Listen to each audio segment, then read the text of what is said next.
ಪುದೀನ ಸೊಪ್ಪನ್ನ ಹಾಕಬೇಕು. ದಂಟ ಯೂಸ್ ಮಾಡಿ, ಕಹಿ ಬರೋ ಚಾನ್ಸಸ್ ಇರುತ್ತೆ. ಸೊಪ್ಪನ್ನ ಮಾತ್ರ ಯೂಸ್ ಮಾಡಿ. ಹಾಗೆ ಸ್ವಲ್ಪ ಶುಂಠಿ, ಒಂದು ಅರ್ಧ ನಿಂಬೆ ಹಣ್ಣು, ಸ್ವಲ್ಪ ನೀರು ಹಾಕೊಂಡು ರುಬ್ಕೊಳ್ಳಿ ಫಸ್ಟ್. ಆಮೇಲೆ ರುಬ್ಕೊಂಡಿರೋದೆಲ್ಲ ಒಂದು ಪಾತ್ರೆಗೆ ಸೋಸ್ಕೊಳ್ಳಿ. ಸೋಸ್ಕೊಂಡು ಆಮೇಲೆ ಮತ್ತೆ ನಿಮಗೆ ನೀರು ಎಷ್ಟು ಹಾಕೊಂಡು ಅದಕ್ಕೆ ಸ್ವಲ್ಪ ಬೆಲ್ಲನ ಮಿಕ್ಸ್ ಮಾಡಿ. ಇವಾಗ ಪುದೀನ ಜ್ಯೂಸ್ ರೆಡಿ ಆಗುತ್ತೆ. ಈ ಬೇಸಿಗೆ ಮನೆಯಲ್ಲಿ ಈ ತರ ಜ್ಯೂಸ್ ಮಾಡ್ಕೊಂಡು ಕುಡಿಯೋದು. ಅವ್ರು ಮಾಡಿರೋ ಥರ ನಾವು ಇವಾಗ ಮಾಡೋಕ್ಕೆ ಹೋಗೋಣ. ನಾನು ಸ್ವಲ್ಪ ಪುದೀನ ಹಾಕ್ಕೊಂಡೆ, ಶುಂಠಿ ಮತ್ತು ನಿಂಬೆ ಹಣ್ಣು ಹಾಕ್ಕೊಂಡೆ, ಆಮೇಲೆ ಸ್ವಲ್ಪ ಬೆಲ್ಲನ ಕುಟ್ಟಿರೋದನ್ನು ಹಾಕ್ಕೊಂಡು ಫ್ರಿಜ್ಜಲ್ಲಿರೋ ಐಸ್ನ ಹಾಕ್ಕೊಂಡಿದ್ದೀನಿ. ಸ್ವಲ್ಪ ಐಸ್ ಹಾಕ್ಕೊಳ್ಳಿ. ಅದನ್ನು ರುಬ್ಕೊಂಡು ತೊಗೊಂಡಿದ್ದೀನಿ. ಅದನ್ನು ಸ್ವಲ್ಪ ಸೋಸ್ಕೊತಾ ಇದ್ದೀನಿ.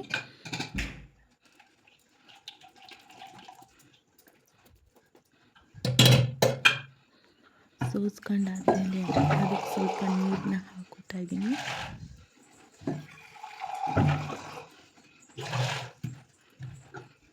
ಅದನ್ನು ಗ್ಲಾಸಿಗೆ ಸರ್ವ್ ಮಾಡ್ಕೊತಾ ಇದ್ದೀನಿ. ನೋಡೋಣ ಬನ್ನಿ ಹೇಗಿದೆ.